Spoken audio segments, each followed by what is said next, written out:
तो फ्रेंड्स, आपकी नॉलेज के लिए बता दूं, आजकल न्यूज में और कटिंग्स में क्या क्या आ रहा है। इस तरह से लगभग ऐसा माना जा रहा था कि 2035 के आसपास 15 करोड़ लोग डायबिटीज, 13.5 करोड़ लोग डायबिटीज का शिकार हो जाएंगे। और अभी जो है 7.5 करोड़ थे, तो लगभग डबल होने वाला था ये।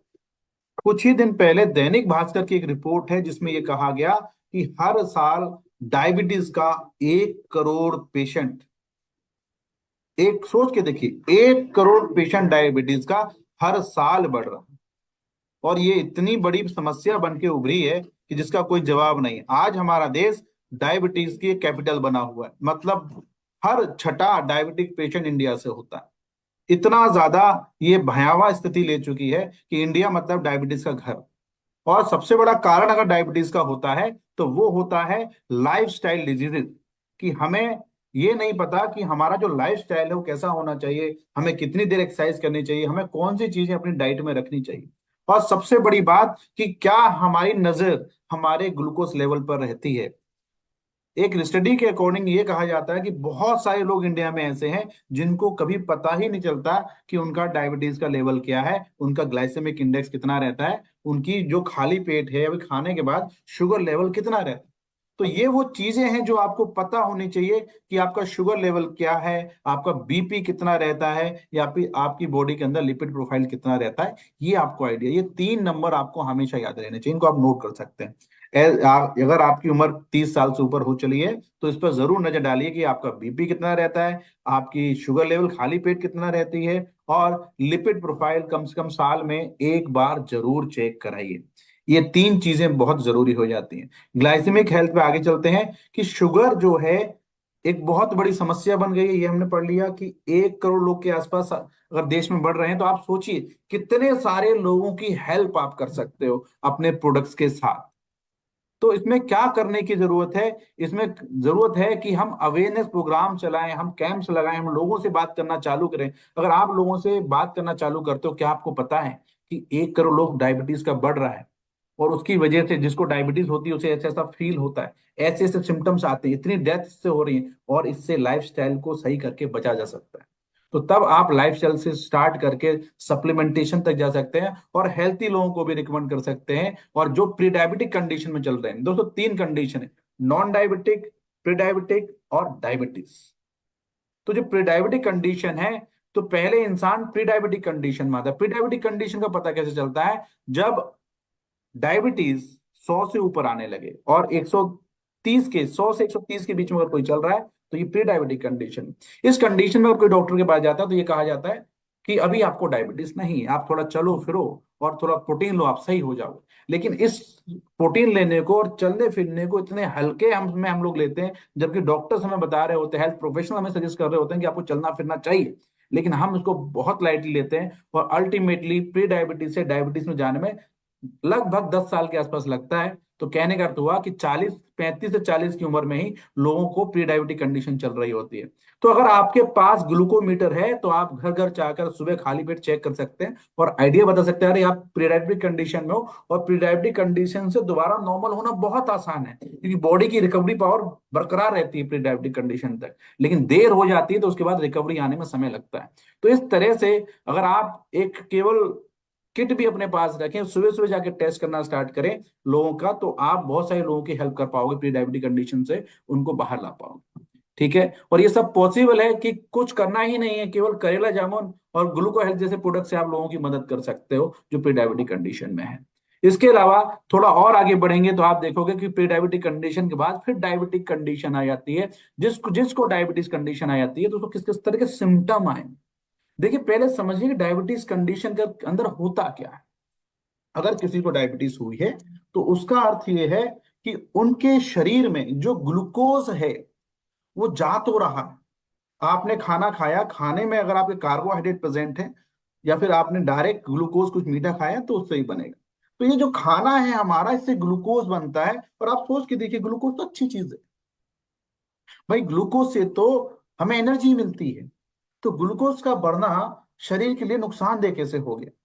सोचने वाली बात है कि ग्लूकोज का बढ़ना नुकसानदेह क्यों है, जबकि ग्लूकोज तो हमें ताकत देता है। आपको याद होगा जब हम और आप छोटे थे, एक्सरसाइज करते थे, दौड़ने जाते थे, तो हमारे स्पोर्ट्स के जो टीचर होते थे वो हमें ग्लूकोज पिलाया करते थे, क्योंकि बेटा ग्लूकोज पियो फिर दौड़ो, आप और अच्छा दौड़ पाओगे। तो ग्लूकोज तो काम की चीज है, फिर ये नुकसानदेह कैसे हो गया? इन सब चीजों पे आज हम चर्चा करेंगे और सीखेंगे अच्छे से कि क्या होती है डायबिटीज, किस तरह से आप जो है अपनी ग्लाइसेमिक हेल्थ को अच्छा रख सकते हैं, और क्यों ग्लाइसेमिक हेल्थ को अच्छा रखना जरूरी है। तो हम बात करने वाले हैं ग्लूको हेल्थ की। तो फ्रेंड्स, आइए शुरू करते हैं इसको। तो क्या आप अपने शुगर लेवल के बारे में परेशान रहते हैं? हमारे यहाँ इंडिया में कोई परेशान ज्यादा रहता नहीं, जिसको है वही परेशान रहता है, जिसको नहीं है वो ज्यादा परेशान होते ही नहीं है। और सच्चाई ये है कि थोड़ा बहुत अगर उसके बारे में सोच लिया जाए तो हेल्थी रह सकते हैं। आगे बढ़ते हैं। ब्लड शुगर लेवल क्या होता है? हमारे खून के अंदर जितना भी ग्लूकोज बह रहा होता है वह आपका ब्लड शुगर लेवल है। इंसुलिन क्या है और इसका काम क्या है? जैसा कि अभी मैंने थोड़ी देर पहले डिस्कस किया कि आपकी बॉडी में जो ग्लूकोज है वो तो एनर्जी देने का काम करता है, लेकिन ये जो इंसुलिन है ये बहुत इंपॉर्टेंट है। इंसुलिन का काम है कि आपकी बॉडी के अंदर जितनी भी कोशिकाएं हैं, हमारा जो शरीर है कोशिकाओं से बना, तो बेसिकली हमारी जो कोशिकाएं, सबको एनर्जी चाहिए, सबको ताकत चाहिए, और उस ताकत को देने का काम है ग्लूकोज का। लेकिन कोई भी कोशिका को ग्लूकोज डायरेक्टली नहीं मिल सकता जब तक कि इंसुलिन प्रेजेंट ना हो। तो इंसुलिन अगर नहीं होगा तो आपकी कोशिका को सही मात्रा में ग्लूकोज नहीं मिलेगा, जिसकी वजह से एनर्जी नहीं बनेगी। अगर एनर्जी नहीं बनेगी तो आप एनर्जेटिक फील नहीं करोगे। सबसे बड़ी समस्या डायबिटीज जो भी फेस कर रहा है, जिसकी ग्लाइसेमिक हेल्थ अच्छी नहीं है, उनको यही आती है कि शरीर में एनर्जी नहीं रहती, बहुत ज्यादा थकान हो जाती है। ठीक है जी। तो हम बात करेंगे इंसुलिन है क्या। एक हार्मोन है जो पैनक्रियास से निकलता है, और जो क्या काम करता है, ब्लड ग्लूकोज लेवल को मैनेज करता है। कैसे मैनेज करता है? जो ब्लड के अंदर आपका ग्लूकोज बह रहा है उसको सेल तक पहुंचाने का काम करता है। जब वो ग्लूकोज सेल्स के अंदर जाएगा तो आपको एनर्जी मिलेगी। अगर आपकी सेल्स तक ग्लूकोज नहीं पहुंचेगा तो आपको एनर्जी नहीं मिलेगी, और ग्लूकोज केवल खून में बहता रहेगा। कहने का मतलब है कि ऐसा मानिए कि आप एक नाव पर सवार हैं, समुद्र में फंस गए, चारों तरफ पानी तो है लेकिन आप उसे पी नहीं सकते क्योंकि वो नमकीन है। सेम वही कंडीशन है, ग्लूकोज बहुत है लेकिन शरीर उससे एनर्जी नहीं ले पा रहा मेरे दोस्त। आइए आगे बढ़ते हैं। इसको यहां समझने की कोशिश करेंगे, जरा ध्यान देंगे इस कर्सर पे जो मैं चला रहा हूं। ये आपका पेट दिखाया गया है इस स्लाइड के अंदर। जब भी आप खाना खाएंगे, खाना के अंदर जो कार्बोहाइड्रेट का पार्ट है वो आपके पेट में आता है, और पेट में आने के बाद 4 से 6 घंटे में जो कार्बोहाइड्रेट है उससे शुगर बन जाती है। तो ये जो शुगर है ये फिर खून में पहुंची, ये देखिए यहाँ पर जो चीनी दिखाया जा रहा है ये शुगर के दाने, इसका मतलब है ग्लूकोज। तो जो हमने खाना खाया उससे बनता है ग्लूकोज। अब ये जो ग्लूकोज है ये सेल्स के अंदर जाएगा, पर ग्लूकोज को सेल्स के अंदर जाने के लिए एक दरवाजे की जरूरत होती है, और उस दरवाजे में लगी होती है एक चाबी। चाबी है यहाँ पर इंसुलिन। ये जो चाबियां देख रहे हो आप, ये इंसुलिन को दर्शाया गया है। आप अगर ध्यान से देखेंगे तो ये देखो चाबी यहाँ पर लगी नहीं तो लॉक है। यहाँ पर थोड़ा दिख नहीं रहा, पर यहाँ चाबी लगने से क्या सबको ये गेट खुला हुआ दिखाई दे रहा है? यहाँ पर ये जो जगह आप देख रहे हो, अभी ध्यान से देखिए, ये जो गेट है खुला हुआ है। ये गेट इसलिए खुला हुआ है क्योंकि यहाँ पे चाबी लग गई, और जिसकी वजह से शुगर अंदर चला जाए। तो कहने का अर्थ है, ये जो सेल है इसको तो ग्लूकोज मिला, इसको भी नहीं मिला, इसको भी नहीं मिला, इसको भी नहीं मिला। तो इनको ग्लूकोज कब मिलता? इनको ग्लूकोज तब मिलता जब यहां पर ये चाबी लग जाती। तो क्या होता है जब ये चाबियां कम हो जाती हैं, या फिर जो ताला है इनका यहाँ पर, ये ताला खराब हो जाता है। तो दो कंडीशन है। एक, ताला खराब हो गया मतलब इंसुलिन तो है लेकिन वो काम नहीं कर पा रहा। दूसरी कंडीशन है कि ताला तो ठीक है पर इंसुलिन कम बन रहा है। दोनों ही कंडीशन में ये हमारी परेशानी होती है। जब जब आपका ताला सही से काम नहीं करता तो प्री डायबिटिक कंडीशन की पहचान है। और धीरे धीरे करके जब इंसुलिन कम बनना बंद हो जाए और काम भी ना कर रहा हो ताला, दोनों चीज साथ में आ जाती है तो डायबिटीज जैसी शिकायत हो जाती है। क्या क्लियर है सबको यहां तक? अगर यहां तक समझ में आया है तो थोड़ा आगे बढ़ेंगे। Yes, type in the comment box clear अगर समझ में आ गया है तो। किसी को रिपीट करवाना है तो टाइप करेंगे रिपीट, तो एक बार रिपीट भी कर देंगे। देखिए दोस्तों, जितना अच्छे से पार्टिसिपेट करोगे उतने अच्छे से सीखोगे, इसलिए पार्टिसिपेट हमेशा करिए। कभी भी कोई ट्रेनिंग हो रही है, कोई क्वेश्चन आ रहा, फटाक से आंसर करा करिए। जितना ज्यादा आप पार्टिसिपेट करते हो आपका माइंड उतना अलर्ट रहता है, और अलर्ट माइंड से हम ज्यादा सीख पाते हैं। इसलिए पार्टिसिपेट करना बहुत जरूरी होता है। इस तरह से सुस्त मीटिंग नहीं क्या करते हैं। कोशिश करते हैं पार्टिसिपेट करने का। ठीक है, तो यहां तक सबको समझ में आ गया, मैं ये मानकर चलता हूं। तो यहां तक हमने ये सीखा कि जो हमारा खाना है वो ग्लूकोज से ग्लूकोज बनता है, वो ग्लूकोज सेल्स के अंदर जाना चाहिए। सेल्स के अंदर जाने के लिए इंसुलिन चाहिए, जो कि एक चाबी है। अगर चाबी कम हो जाएगी या फिर चाबी ठीक से काम नहीं कर पाएगी तो सेल्स को ग्लूकोज नहीं मिलेगा और वो ग्लूकोज खून में बहता रहेगा। यही डायबिटीज है। ठीक है, अब आगे बढ़ते हैं, थोड़ा सा आगे देखते हैं। तो हमारी हेल्थ के लिए जरूरी है कि हमें अपना ग्लूकोज का लेवल पता रहे। अगर आपको ग्लूकोज पता चल जाता है तो उससे ये अंदाजा हो जाता है क्या इंसुलिन सही से बन रहा है। ग्लूकोज बढ़ा हुआ मतलब इंसुलिन सही से काम नहीं कर रहा। ग्लूकोज अगर बहुत ज्यादा बढ़ा हुआ है तो इंसुलिन काम बन भी नहीं रहा और काम भी नहीं कर रहा, और थोड़ा सा बढ़ा हुआ तो सही से काम नहीं कर रहा। इससे हम अंदाजा लगता है प्री डायबिटिक में जा रहे हैं कि डायबिटिक में जा रहे हैं। तो दोस्तों आपके सामने पेश करते हैं वेल ग्लूको हेल्थ। बहुत शानदार प्रोडक्ट है, बहुत सारे इसके रिजल्ट हमें अब तक मिल चुके हैं, और 60% ये बिजनेस वॉल्यूम आपको देता है। शुगर लेवल्स को हेल्थी रखने में मदद करता है, और साथ ही साथ ब्रेक डाउन ऑफ जो कार्बोहाइड्रेट है, फैट्स है और प्रोटीन है, उसमें ये हेल्प कर रहा होता है। कैसे काम करता है उसको समझने की जरूरत इस पॉइंट पर है। आप यहां आकर इसको समझ सकते हैं। देखिए, सबसे पहली चीज में जो मिलता है वो होता है क्रोमियम पिकोलिनेट। अब देखिए, ध्यान दीजिए क्रोमियम पिकोलिनेट कैसे काम करता है। Lowering the blood sugar level by supporting the utilization of glucose. तो कहने का मतलब है ग्लूकोज लेवल आपका इसलिए कम हो जाएगा क्योंकि आपका जो ग्लूकोज है वो सेलुलर लेवल पे यूज हो पाएगा। मतलब ये ग्लूकोज को सेल्स के अंदर जाने में हेल्प करता है, मतलब ये इंसुलिन को रेगुलेट करने का। इंसुलिन सही से काम करने लगे तो ग्लूकोज अंदर जाने लगेगा। ये काम कौन कर रहा है? आपका क्रोमियम पिकोलिनेट कर रहा है। अब इसमें सिन्नामम भी है। सिन्नामम भी सेम काम कर रहा है। इंसुलिन सेंसिटिविटी का मतलब भी सेम है कि जो इंसुलिन है वो सही से काम कर पाए। तो दोनों ही वर्ड का मतलब सेम ही है कि इंसुलिन जो है ग्लूकोज को सेल्स के अंदर ले जाने में मदद करता है। तो वहां पे यूटिलाइजेशन हो रहा है, और यूटिलाइजेशन होने की वजह से जो हमारा ग्लूकोज लेवल है वो ब्लड में नॉर्मल रहता है। इसके बाद फेनिग्र को फिलहाल छोड़ते हैं, ये बिटर गार्ड पे नजर डालते हैं।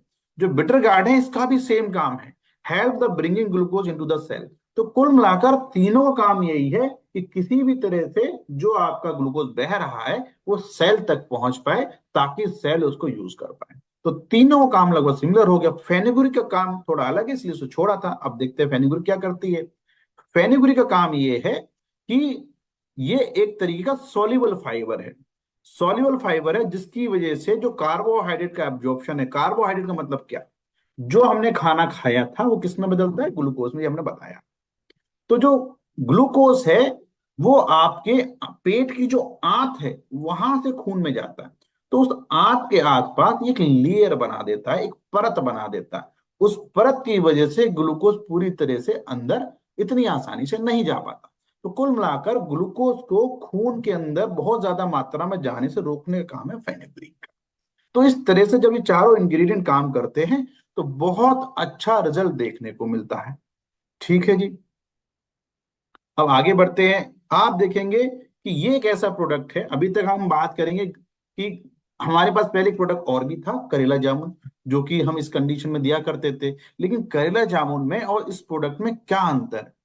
करेला जामुन एक ऐसा प्रोडक्ट है उसको केवल आप तभी दे सकते हो जिस कंडीशन में आप कहेंगे कि जब ग्लूकोज लेवल बहुत ज्यादा बढ़ा हुआ हो। लेकिन अभी तक हमारे पास कोई ऐसा प्रोडक्ट प्रेजेंट नहीं था जिसके अंदर हम ये कह सकते थे कि ये जो चीज है आपके ग्लूकोज लेवल को अगर कम भी है तो भी काम करे। तो करेला जामुन को लो ग्लूकोज लेवल पे आप नहीं दे सकते। लेकिन ये जो प्रोडक्ट है अगर किसी का ग्लूकोज लेवल डाउन रहता है उसको भी दे सकते हैं। पॉइंट टू बी नोट, इसको आप नोट कर सकते हैं कि अगर ग्लूकोज लेवल डाउन भी है उसको भी आप ग्लूको हेल्थ तो दे सकते हैं। राइट।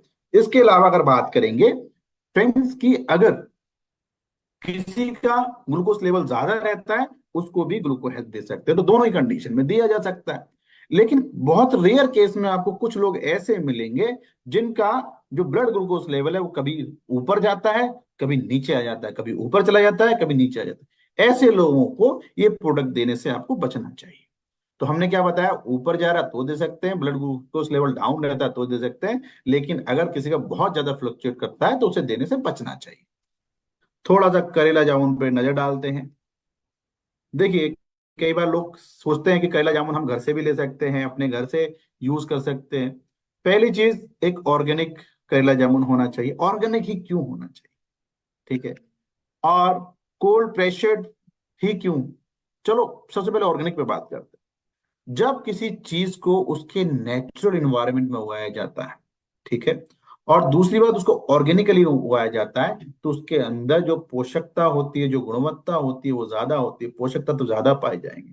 तो कहने का अर्थ है, एक ऐसा करेला जामुन जो आपने अपने यहाँ उगाया, और एक ऐसा करेला जामुन जो उसके नेचुरल इन्वायरमेंट में होगा और उसको पूरी तरह नेचुरल तरीके से उगाया गया, उसके अंदर पोषक तत्वों का बहुत ज्यादा अंतर देखने को मिलता है। तो वो करेला जामुन ज्यादा काम करेगा, करेला और जामुन, जो पूरे तरह से नेचुरल इन्वायरमेंट में उगाया गया। तो हमारे यहाँ जो भी प्रोडक्ट यूज होते हैं वो पूरी तरह से नेचुरल इन्वायरमेंट में यूज, मतलब उनको ग्रो किया जाता है, ऑर्गेनिक तरीके से ग्रो कराते हैं, और इस तरह से उनको बनाया जाता है ताकि भले ही प्रोडक्शन थोड़ा कम हो जाए लेकिन उसकी एफिकेसी में कोई कमी नहीं आनी चाहिए। तो इसी तरह से कोल्ड प्रेशर को यूज किया जाता है, क्योंकि अगर हीट करेंगे तो उससे इसकी एफिकेसी में कमी आ जाएगी, इसकी गुणवत्ता में कमी आ जाएगी, ये इतना अच्छा रिजल्ट नहीं देगा। तो कई बार आपको क्वेश्चन आ सकता है सामने से, यार तुम्हारा थोड़ा सा मुझे कॉस्टली लग रहा है मार्केट के हिसाब से, तो आप बता सकते हो कि आप अगर यूज कर रहे हो तो उसको इसके रिजल्ट्स के लिए यूज कर रहे हो, बनाने को तो आप घर में भी बना सकते हो ना इसको। तो कहने का मतलब है कि बेस्ट यूज के लिए अगर आपको यूज करना है, बेस्ट फायदा लेना चाहते हो, बेस्ट आप फील करना चाहते हो, तो आपको एक बार इस प्रोडक्ट को यूज करके देखो, उसको भी यूज करके देखो, आपको अंतर को पता चलेगा कि ये कितना पावरफुल है और ये कितने अच्छे से काम करता है, ठीक है। तो जैसा कि हमने ऑलरेडी डिस्कस किया था कि हर एक छठा पर्सन डायबिटीज का अगर निकलता है, अगर 6 पेशेंट है पूरे वर्ल्ड में, सोचो 200 से ज्यादा देश है, और उसमें से भी हर छठा पेशेंट इंडिया से है।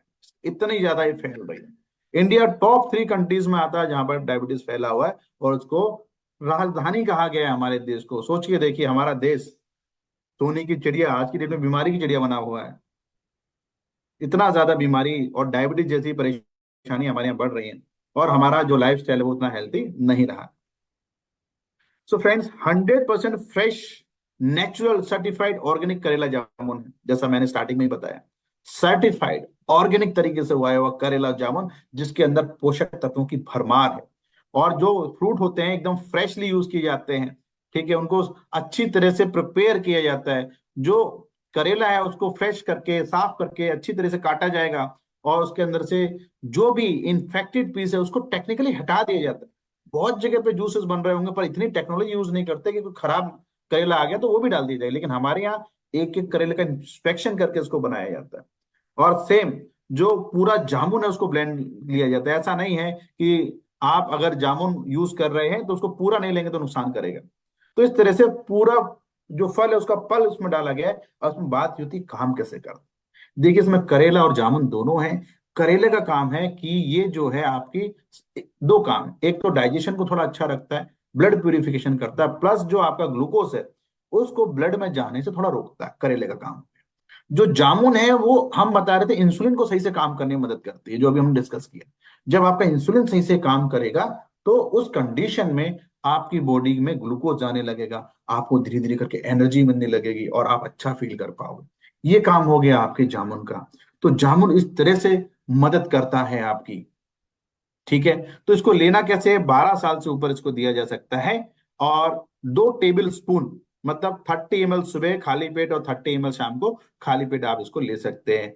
इसके अलावा इस चीज से कंफ्यूज मत होइएगा कि इसमें 12 साल लिखा है, तो बच्चों में जो डायबिटीज होती है उसमें इसको नहीं देना। बच्चों में जो डायबिटीज होती है उसको कहते हैं टाइप 1 डायबिटीज। केवल 5% लोग उस टाइप के होते हैं, और लगभग 95% लोग टाइप 2 वाले होते हैं। तो टाइप 2 में आप करेला जामुन भी दे सकते हैं। टाइप 2 में आप जो पुराना अभी जो बताया, जो डिस्कस किया हमने, ग्लूकोज उसको भी दे सकते हैं। लेकिन जो टाइप 1 है, जो छोटे बच्चे हैं, वहां पर आपको अवॉइड करना होगा, क्योंकि उनकी बॉडी के अंदर जो इंसुलिन बनाने वाली सेल्स हैं वो पूरी तरह से मर जाती है। जब इंसुलिन है ही नहीं तो उसे सही कैसे करा जाए, वो सही से कैसे काम करे, वो सेल्स कैसे बनाए। तो इसलिए टाइप 1 कंडीशन में ना तो करेला जामुन का यूज होना चाहिए, ना ही उसका। केवल 5% इस तरह के होते हैं लोग, तो ये आपको थोड़ा आइडिया होना चाहिए कहाँ देना कहाँ नहीं देना। कई बार ऐसा देखा गया है कि लोग जब पूरी जानकारी नहीं होती तो सही से यूज नहीं कर पाते, जिसकी वजह से थोड़ा परेशानियां आती हैं। तो आपको ध्यान रखना है कि टाइप 1 में ना यूज करके टाइप 2 में यूज करिए। सोच के तो 95% लोग टाइप 2 वाले, फोकस ऑन दोस्त। तो ऑल प्लांट प्रोटीन की बात करते हैं। हमने अभी बात करी करेला जामुन की, हमने बात करी ग्लूकोहेल्थ की, अब बात कर लेते हैं आपके वेल ऑल प्लांट प्रोटीन की, जो बहुत शानदार प्रोडक्ट है। इसके अंदर एक चम्मच के अंदर ही लगभग 8.42 ग्राम प्रोटीन मिल जाता है। 84% हो गया मार्केट में जो जो प्रोटीन आते हैं। कितना प्रोटीन होता है? 30%। तो कहाँ 84%, कहाँ 30% प्रोटीन।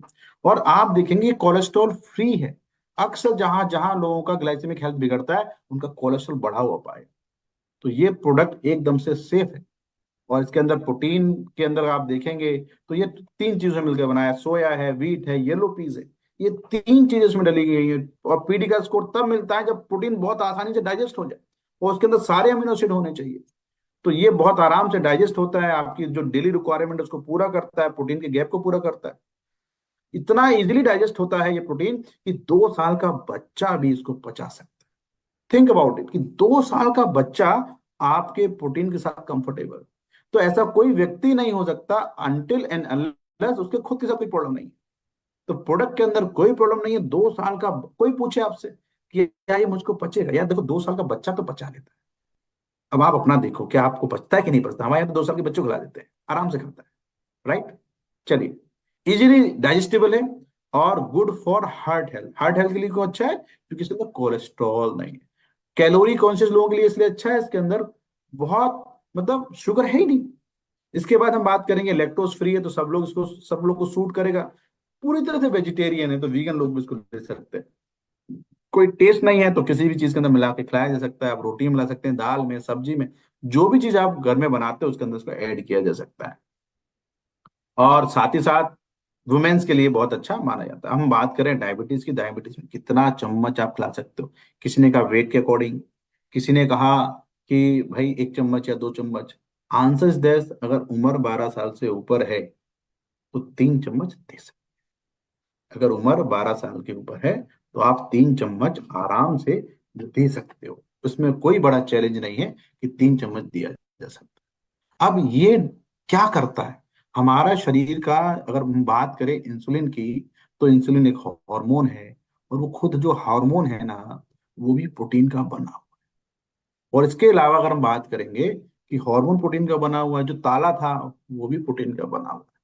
प्रोटीन दीजिए, लोगों को चलने के लिए कहिए कि थोड़ा चलो, टहलो। चलने टहलने के बिना बहुत अच्छे रिजल्ट्स नहीं आते हैं। इसलिए कहो कि चलिए टहलिए, आपको और अच्छा रिजल्ट आएगा। और सच में जैसे ही कोई व्यक्ति करेला जामुन ग्लूको हेल्थ प्रोटीन लेता है, चलना स्टार्ट करता है, उसको बहुत ज्यादा आराम आता है। तो इतने सारे लोगों को आप आराम दे सकते हैं। दोस्तों, विटामिन और मिनरल्स की बात कर रहे हैं, तो हमारी ओवरऑल हेल्थ के लिए, ग्रोथ के लिए, तो छोटा बच्चा ग्रो कर रहा है, डेवलप हो रहा है, मेंटेनेंस होता है ह्यूमन बॉडी रोज। आप देख सकते हैं आपकी स्किन आज भी वैसी है, कल भी वैसी है, लगातार वैसी रहेगी। 1 महीने बाद भी देखेंगे तब भी सेम दिखेगी, पर वो सेल सेम नहीं रहती। हर 30 दिन के बाद स्किन की ऊपर की हर रोज एक सेल लगभग गिर रही है, और 30 दिन पे स्किन आपकी नई हो जाती है। अंदर से नया सेल बनकर आ रहा है, ऊपर से नया सेल गिर रहा है। ये मेंटेनेंस है। देखने में सेम है, वैसा ही है। आप नदी में पानी बहता हुआ देखिए, आज भी वो पानी है, 1 महीने बाद भी पानी रहेगा। लेकिन जो पानी यहाँ था वो जा चुका। ये तो आगे वाला पानी है। सेम स्किन के साथ जो स्किन पे आप अभी देख रहे हो, ये लगातार हर दिन एक एक सेल करके लगभग 28 लेयर स्किन में होती है। एक लेयर रोज गिरती है और अंदर से एक लेयर रोज बनती है। तो 28 डेज में लगभग जो हमारी नॉर्मल स्किन है वो अंदर से नई होकर आती है। तो सेम कंडीशन ये हो गया मेंटेनेंस। और धीरे धीरे करके अगर आपकी बॉडी की जो स्किन पतली हो रही है, एक तो एजिंग इफेक्ट तो है ही है, और समय से पहले हो रही है, कारण ये है कि सेल आपकी प्रोटीन की बनी हुई है। अगर आपकी बॉडी के अंदर प्रोटीन कम जाएगा तो आपकी स्किन बहुत जल्दी पतली हो जाएगी, एजिंग इफेक्ट बहुत जल्दी से आएगा। और हमारी स्किन को अपनी जगह पर रखने के लिए दो फाइबर होते हैं। इलास्टिन है जो स्किन को सॉफ्ट रखता है, और साथ ही साथ उसमें एक चीज और होती है, कोलाजन, जो अपनी स्किन को अपनी जगह पर बना कर रखता है। तो स्किन अपनी जगह पर रुकी रहे, उसके लिए जरूरी है कोलाजन, और ये भी प्रोटीन है। तो अगर आप प्रोटीन कम खा रहे हो तो स्किन में कम दिक्कत आएगी। और इसके अंदर विटामिन सी होती है। किसके अंदर बात करें? मल्टीविटामिन के अंदर, वो कोलाजन को बढ़ाती है। तो कहाँ प्रोटीन अगर खाया है तो साथ में मल्टीविटामिन लेना जरूरी है। प्रोटीन आपकी अगर हम ईट माने तो ये जो है मल्टीविटामिन की कारा है। तो प्रोटीन अगर खा रहे हो तो मल्टीविटामिन जरूरी है, मल्टीविटामिन खा रहे हो तो प्रोटीन भी जरूरी है। ये दोनों चीजें हमारे शरीर के लिए जरूरी होती है। इसलिए इनको साथ में यूज करना चाहिए। मैं देखता हूँ अक्सर लोग मल्टीविटामिन खा रहे हैं, प्रोटीन मिस कर रहे हैं। प्रोटीन कोई खा रहा है, मल्टीविटामिन रेगुलर नहीं खा रहे हैं। तो मल्टीविटामिन ऐसा है, ये फूड ग्रेड का, नॉट फॉर मेडिसिनल यूज वाला है। इसको आप लंबे समय तक खा सकते हैं, थ्रू द लाइफ खा सकते हैं, कोई नुकसान नहीं। अगर बात करेंगे इसका, तो हमारे मल्टीविटामिन में आपको मिलता है 12 एसेंशियल विटामिन, 8 इंपॉर्टेंट मिनरल्स, और साथ ही साथ 6 फाइटो न्यूट्रिएंट्स। हम एसेंशियल विटामिन वो होती हैं जो हमारा शरीर वैसे ही नहीं बना पाता, हमें बाहर से चाहिए। इंपॉर्टेंट मिनरल जो बहुत इंपॉर्टेंट रोल प्ले करेंगे आपके शरीर के अंदर क्रियाएं होने के लिए। और फाइटो न्यूट्रिएंट वो पोषक तत्व जो हमें मिलते हैं प्लांट से, जिनसे हमारे शरीर को होता है फायदा। अगर ये हमारे शरीर को नहीं मिलेंगे तो हमारे शरीर को इनका फायदा नहीं होगा दोस्तों। ठीक है, तो इनका फायदा लेने के लिए जरूरी ये हो जाता है कि आप इन पोषक तत्वों को भी लें। इनका क्या फायदा होता है, नेक्स्ट स्लाइड पे देखते हैं। और 2 अमीनो एसिड इसके अंदर है। फ्रेंड्स थोड़ा सा और आगे बढ़ते हैं, इसको देख लेते हैं। नेक्स्ट स्लाइड पे। तो 12 विटामिन इससे मिल जाती हैं, तो आपके जो दिन का गैप आ रहा है, लगभग आपको 5 तरह के फल खाने चाहिए, वैरायटी के साथ खाने चाहिए, तब जाकर आपकी विटामिन होने पूरे होने का एक चांस है, गारंटी नहीं। तो इस कंडीशन में ये आपकी मदद कर सकता है कि जो आपके न्यूट्रिशन का गैप है उसे पूरा कर दिया जाए। दोस्तों अगर हम बात करें, इसमें लाइकोपीन है जो कि एंटीऑक्सीडेंट होता है, जो कि हार्ट की हेल्थ के लिए अच्छा है। सोचो मल्टीविटामिन खा रहे हो, शरीर में क्रियाएं सही से हो रही हैं और आपका दिल भी सुरक्षित है। इसके अलावा अगर आपको स्ट्रेस रहता है तो ये पावरफुल एडेप्टोजन लिखा हुआ है। पावरफुल एडेप्टोजन का मतलब है स्ट्रेस को कम करता है, स्टेमिना और शक्ति बढ़ाता है आपकी। इसमें जिनसेंग है जो कि मेमोरी को, सॉरी, इसके अंदर जो जिनसेंग है ये क्या काम करता है, ये आपका स्टेमिना बढ़ा रहा है। जिंको बाइलोवा की बात करनी थी, ठीक है। जिंको बाइलोवा जो है वो आपकी मेमोरी पे और ब्रेन फंक्शंस पे काम करता है। ये जिंको बाइलोवा के ब्रेन एक्टिव में ही प्रेजेंट है, क्योंकि ब्रेन के लिए बहुत अच्छा माना जाता है। फिर पिक्नोजेनेल की बात कर ले तो ये एक एंटीऑक्सीडेंट है, थोड़ा सा ऊपर नीचे लिखा हुआ, उस पर ध्यान देंगे, एरो यहां चल रहा है। तो पावरफुल एंटीऑक्सीडेंट है जो कि हमारे शरीर में बनने वाले टॉक्सिन से हमें बचाता है। अब ये हमारे शरीर में टॉक्सिन्स कैसे बनते हैं, देखिए, जब भी आप इन्वायरमेंट पॉल्यूशन के कांटेक्ट में आओगे, जब भी आप स्ट्रेस में रहोगे, कुछ बाहर का खाओगे, मेडिसिन खाओगे, नेगेटिव थॉट्स हैं, हर कंडीशन में नेगेटिव टॉक्सिन्स हमारी बॉडी में बन रहे होते हैं। इनको आप बनने से नहीं रोक पाएंगे, लेकिन पिक्नोजेनोल जैसी चीजें, लाइकोपिन जैसी चीजें इनको रोकती है। तो ये हमें हेल्थी रखते हैं। तो क्या है, एंटीऑक्सीडेंट हमें मदद करते हैं इनसे लड़ने में। फिर इसमें ल्यूटिन है। देखिए विटामिन ए तो इसके अंदर है ही है जो आपकी आंखों को अच्छा कर रहा है, साथ ही साथ ल्यूटिन भी दिया गया है जो कि आपकी आंखों के लिए जरूरी होता है। तो ये ल्यूटिन भी इसमें दिया गया है। फिर पाइप्रिन, अब आपने ऑलरेडी 8 जो है मिनरल ले लिए, 12 विटामिन ले ली, 6 फाइटोन्यूट्रिएंट ले ली, ये शरीर के खून में भी तो जाने चाहिए। तो खून में जाने के लिए जरूरी हो जाता है कि ये जो आप खा रहे हो उसके साथ साथ एक एब्जॉर्ब कराने के लिए कोई चीज होनी चाहिए। तो जो पाइपलाइन है इन सब चीजों को खून में पहुंचाने का काम। फिर अगेन बात करेंगे एल लाइसिन और एल कार्निटिन की। दोनों अमीनो एसिड है, असेंशियल अमीनो एसिड है, हमारा शरीर इनको बना नहीं सकता, हमें बाहर से चाहिए। और एल लाइसिन शरीर के अंदर कैल्शियम का जो एब्जॉर्प्शन है उसको बढ़ाता है। तो जो हमने खाना खाया उसमें जो कैल्शियम है उसका एब्जॉर्प्शन अच्छा बढ़ेगा। और एल कार्निटिन क्या लिखा हुआ, ऑक्सीडेटिव स्ट्रेस को कम करता है। ऑक्सीडेटिव स्ट्रेस का मतलब भी एंटीऑक्सीडेंट प्रॉपर्टी होता है।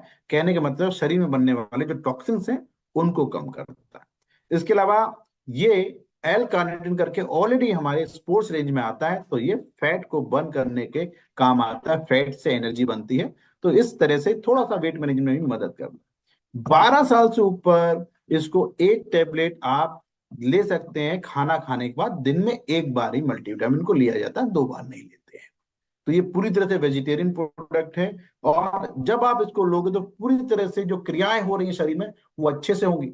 तो स्टार्टिंग में हमने शुरुआत किया, ग्लूको हेल्थ के बारे में पढ़ा, उसके बारे में हम फिर कैला जामुन के पास गए कि हाँ ये दोनों प्रोडक्ट हमें यूज करने हैं, साथ में प्रोटीन यूज कराना बहुत जरूरी है, और शरीर में सारी क्रियाएं अच्छे से हो पाए, बॉडी अपने आप को अंदर से रिपेयर कर पाए ठीक से, उसके लिए मल्टीविटामिन भी दोस्तों बहुत ज्यादा जरूरी हो जाता है।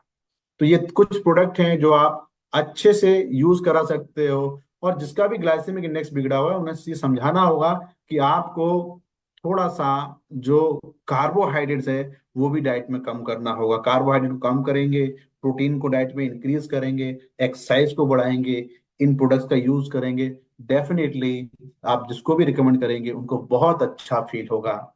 तो दोस्तों आज के सेशन में इतना ही रखते हैं।